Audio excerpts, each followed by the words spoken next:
Eric Faria, boa tarde, bem-vindo ao Seleção. O que você nos conta daí para a partida do Flamengo de amanhã contra a LDU? Fala, Rizek, boa tarde, Pet, férias longas, boa tarde, Ricardinho, boa tarde, Kleber Machado. Está aqui em Quito, 2.800 metros de altitude. Já estive aqui outras vezes. Não é aquela altitude que incomoda demais, assim, é um pouquinho chatinho. Provavelmente os jogadores, não sei se o Ricardinho e o Pet já jogaram aqui em Quito, mas tem a questão da velocidade da bola e tal. Mas eu acho que para a questão da respiração, os jogadores hoje em dia, super atletas, super bem preparados, sentem bem menos do que sentiram, por exemplo, em Oruro, onde o Flamengo estreou a 3.700. Bom, o Flamengo desembarcou ontem aqui na capital do Equador, à noite. Isso é uma coisa interessante que eu queria passar para os amigos e para vocês também, porque a Conmebol inventou essa história de final única na Libertadores, se inspirando na Champions League, onde na Europa tudo é mais fácil, deslocamento de trem, de carro, de avião, muitas empresas aéreas. Por exemplo, o Flamengo fretou um avião. Foi super importante para o descanso dos jogadores, porque o voo Rio-Quito levou 6 horas e meia. A nossa equipe demorou 12 horas e meia para chegar a Quito, fazendo o mesmo trajeto, porque a gente teve que ir ao Panamá e voltar para Quito, porque não há muitas linhas aéreas. Então, assim, imagina para os torcedores que eventualmente um dia queiram acompanhar uma final de Libertadores em Quito e que moram em São Paulo, no Rio, em Porto Alegre, enfim, digamos que um time brasileiro chegue à decisão em Quito, numa final única. Então, assim, é bem complicado mesmo e por isso os times brasileiros, não só o Flamengo, investem pesado nessa questão dos voos fretados. Todos os times grandes do Brasil que jogam a Libertadores fazem isso porque é fundamental, são horas importantíssimas para o desempenho do time. Bom, e uma outra notícia importante também, o Abel não poderá ficar à beira do campo nessa quarta-feira. Ele está suspenso pela Conmebol, ele não pode ter qualquer tipo de contato com os jogadores, nem antes no estádio, nem durante o intervalo, nem se comunicar, por exemplo, com o Leomir, que ficará à beira do campo dirigindo o Flamengo contra a LDU. E o motivo da punição é o seguinte: o Flamengo demorou 2 vezes nessa fase de grupos para retornar para o segundo tempo, né? Para voltar do vestiário para o segundo tempo. E tinha sido assim em Oruro. Talvez uma questão também do oxigênio, os jogadores precisavam de um tempo maior de recuperação, atrasou um pouquinho, coisa de 1 minuto, e contra o Peñarol no Maracanã foram 2 minutos. Como o Flamengo foi reincidente, quem paga a conta nesses casos é o técnico, não é uma punição nova, é bom que se diga, não há assim uma perseguição a times brasileiros. Por exemplo, ano passado o Gadiardo, técnico do River Plate, foi punido por isso, e aí no jogo contra o Grêmio, a gente vai lembrar, fez todo aquele carnaval, descumpriu a punição, falou com o rádio, com o seu auxiliar, foi no vestiário no intervalo, aí depois ele foi punido duplamente, e aí ficou fora das finais da Libertadores. Mas enfim, o Abel não vai poder dirigir o Flamengo amanhã à beira do campo, como o Rizek falou no iniciozinho do Seleção. O Flamengo com um empate, matematicamente, assegura a classificação. Eu estou à disposição aqui de vocês para a gente trocar passes no Seleção. Boa, Eric, o Galhardo, à época, foi punido com uma multa de $50 mil, cerca de R$180 mil, e mais 4 jogos de suspensão. A classificação do grupo, só para a gente lembrar, parece confortável dizer, não, o Flamengo joga por 1 ponto. Acontece que ele tem 2 confrontos delicados. O de amanhã na altitude, o Abel está bem preocupado. Na verdade, Rizek... Diga! Não é 1 ponto, o Flamengo joga por um empate contra a LDU. Perfeito. Porque se o Flamengo perder da LDU, pode ser que um empate com o Peñarol não classifique. Perfeito. 1 ponto amanhã, e se ele não somar ponto amanhã, ele necessariamente vai ter que pontuar no Uruguai. Não sabemos ainda de que forma. Mas então não é uma situação tão confortável assim, porque são 2 jogos delicados. 2 jogos fora de casa para acabar. E o outro na panela de pressão, que é o Peñarol no Uruguai. São 4 jogos já, faltam 2 jogos, e os 2 fora de casa, nas 2 últimas rodadas. A gente vai ter LDU e Flamengo, San José e Peñarol, Peñarol e Flamengo, LDU e San José. Pô, essa tabela era mais arrumadinha, né? Não tinha, assim, 2 jogos seguidos fora de casa. Kleber. Ele jogou 3, acho que em casa. Sim, não, jogou 3, mas assim... porque a tabela que teve grupo do Palmeiras, se eu não me engano, a tabela não espelhou, né? Porque eu jogava contra Ricardinho, Pet e Rizek. Depois dava Rizek, Pet e Ricardinho. O Flamengo jogou 3 em casa e não aproveitou. Então, mas 2 fora na última rodada. Todo time que estava na posição 2 no sorteio teve essa tabela. O Internacional também. Fora 3 Não, sim, digo, não é O São nada. Lourenço também, no grupo do Palmeiras, é o que o Eric falou, não é nada contra o futebol brasileiro, contra o Flamengo, não é isso não. É a favor. É a favor. Você jogar 3 em casa seguidas, depois de primeira fora, ganhou. Imagina. Tudo bem. Tudo é a favor ou contra, Pet, depois do jogo, né?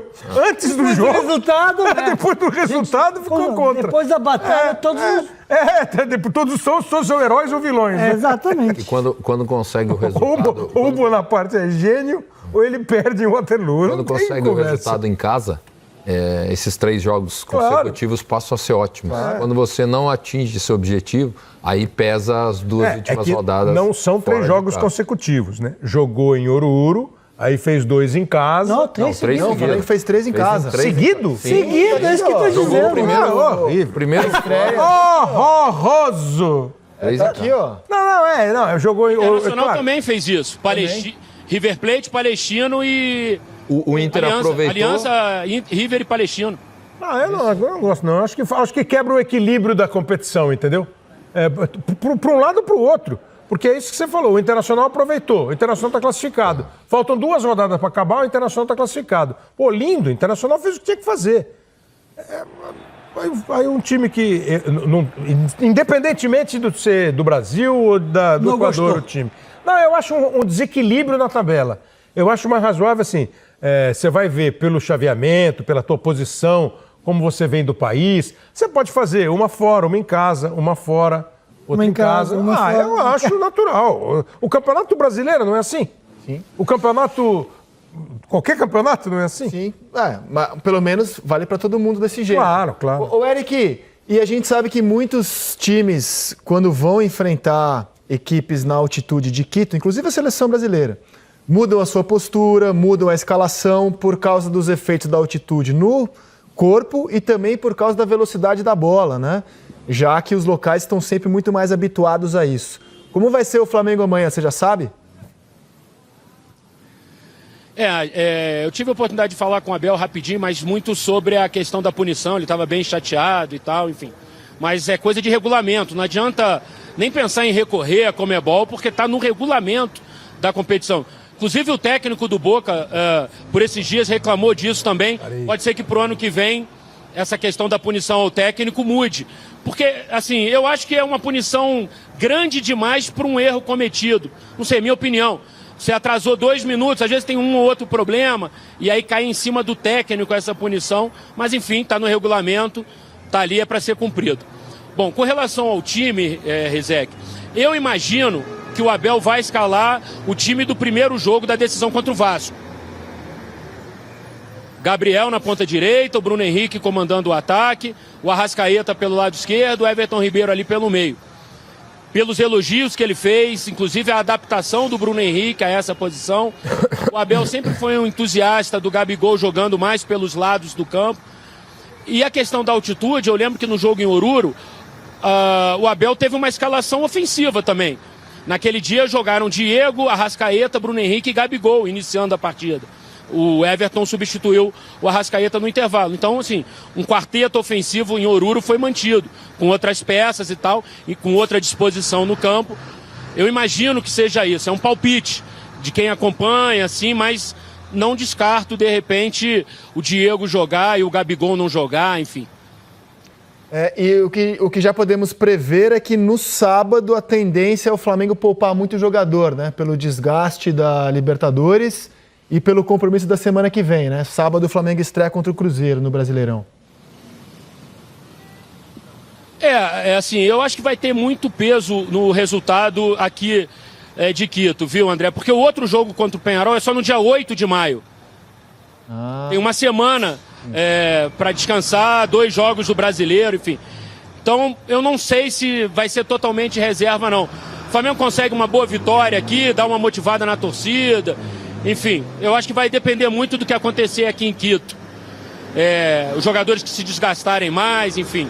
Bruno Henrique, por exemplo, não jogou o último jogo contra o Vasco. Pode ser que ele jogue hoje e domingo, enfim.